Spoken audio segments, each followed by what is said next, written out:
시청자 여러분, 정치의 겉과 속을 분석합니다. 정치 분석가 박현우입니다. 요즘 어떻게 작년 연말보다도 더 심하고 계엄 때보다도 더 심하다는 말이 나옵니다.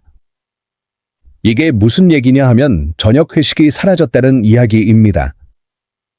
코로나 때보다 더 심합니다. 저녁 회식이 아예 없습니다. 실종됐습니다. 이게 과연 연말 연시가 맞느냐는 말이 나옵니다. 연말인데도 손님이 없다는 겁니다. 그래서 이게 정말 헛웃음만 나온다는 말이 나옵니다. 기가 막혀서 오히려 웃음이 나온다는 겁니다. 이쯤 되면 연말이 아니라 그냥 평의 한가운데 같습니다. 이런 이야기들이 실제로 나오고 있습니다. 연말 연초 외식업계 대목이 완전히 실종됐습니다. 1년 전 12월 초 각종 악재 여파로 연말 분위기가 위축됐던 때보다도, 그리고 코로나 시기보다도 더 나쁘다는 평가를 받고 있습니다.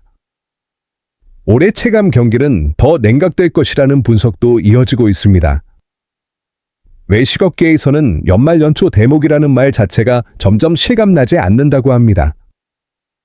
연말이든 연초든 이제는 아무 의미가 없다는 이야기입니다. 대형 데이터 플랫폼 한경에글에 따르면 지난해 12월 14일부터 20일까지 한식 업종 카드 결제 추정액은 1조 2175억 원이었습니다. 그런데 이 수치가 전년 같은 기간보다 오히려 더 줄었다는 겁니다. 같은 달 초부터 13일까지의 카드 결제 추정액도 1조 1308억 원으로 전년 동기 대비 7.3% 이상 감소했습니다. 이렇게 줄고 저렇게 줄고 계속해서 줄어들고 있다는 겁니다. 카드 결제가 줄어든다는 건 소비가 안 된다는 뜻입니다.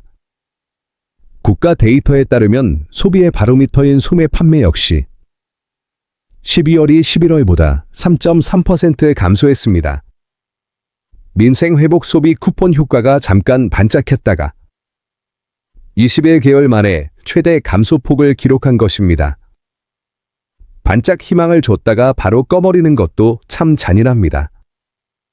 지금은 지출을 줄일 때라서 먹는 것과 입는 것부터 소비를 줄인다는 이야기입니다. 한 창업자는 이렇게 말합니다. 지갑을 꽉 닫는 분위기다. 지갑을 아예 열지 않는다.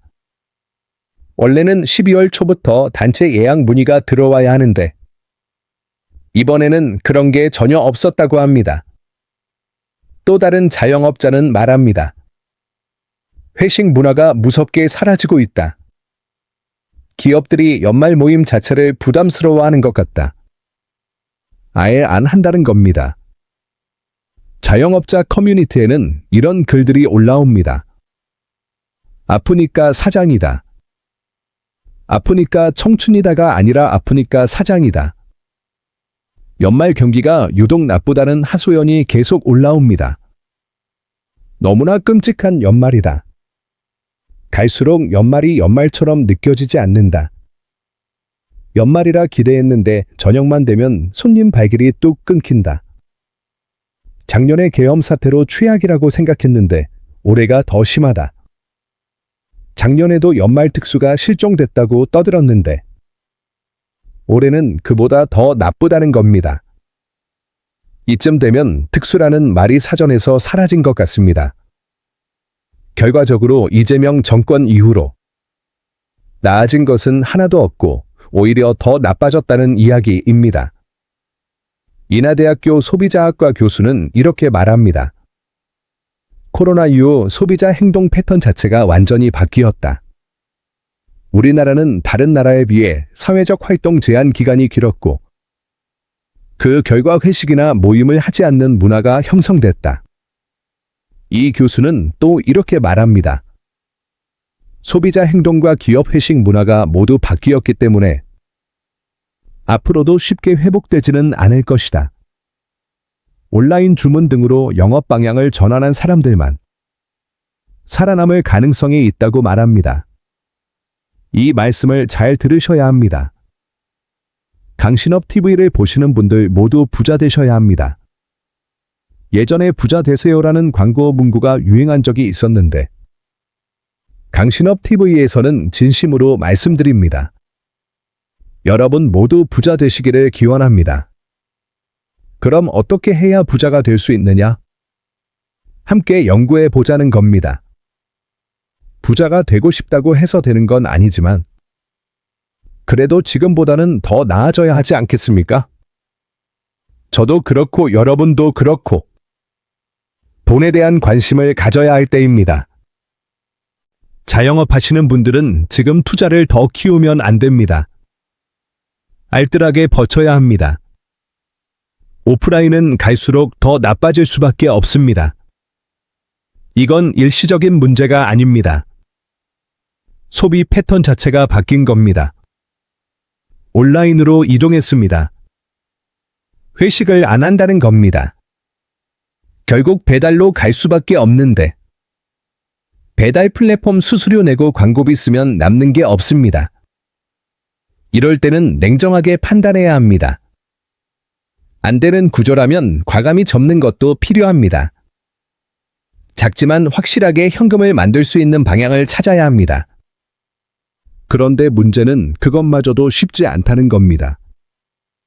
회식이 없어지니 대리운전 일감도 사라졌습니다. 연말에 대리운전이 없다는 말이 나오는 세상입니다. 결국 오프라인 세상은 축소되고 있습니다. 온라인으로 가야 합니다. 그렇다면 온라인에서 무엇을 할 수 있는지 고민해야 합니다. 사업을 하더라도 온라인으로 가능한 것을 찾아야 합니다. 컴퓨터를 배우고 필요한 기술을 익혀야 합니다. 나이가 문제가 아닙니다. 지금부터 시작해야 합니다. 그리고 투자에 대해서도 말씀드리겠습니다. 부동산 투자는 지금 매력이 크지 않습니다. 서울 집값이 당장 크게 떨어지지는 않겠지만 지금 들어가서 투자로 수익을 내는 것은 조심해야 합니다. 거주 목적이라면 이야기가 다르지만 투자라면 수도권 중 아직 덜 오른 곳을 봐야 합니다. 상가 투자와 오피스텔 투자도 신중해야 합니다. 그럼 삼성전자는 어떠냐? 양극화가 이미 시작됐고 앞으로 더 심해질 겁니다. 인공지능 시대는 양극화를 키웁니다. 그래서 반도체는 여전히 중요합니다. 삼성전자, 하이닉스 같은 종목은 봐야 합니다. 조선업도 나쁘지 않습니다. 자동차 산업도 큰 문제는 없을 것입니다. 주식시장은 앞으로 더 양분될 겁니다.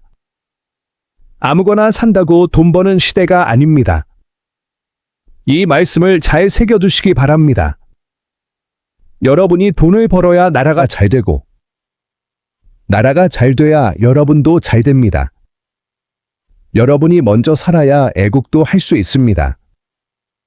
그래서 현명하게 대응해야 합니다. 경기가 나쁘다고 해서 돈을 못 버는 건 아닙니다.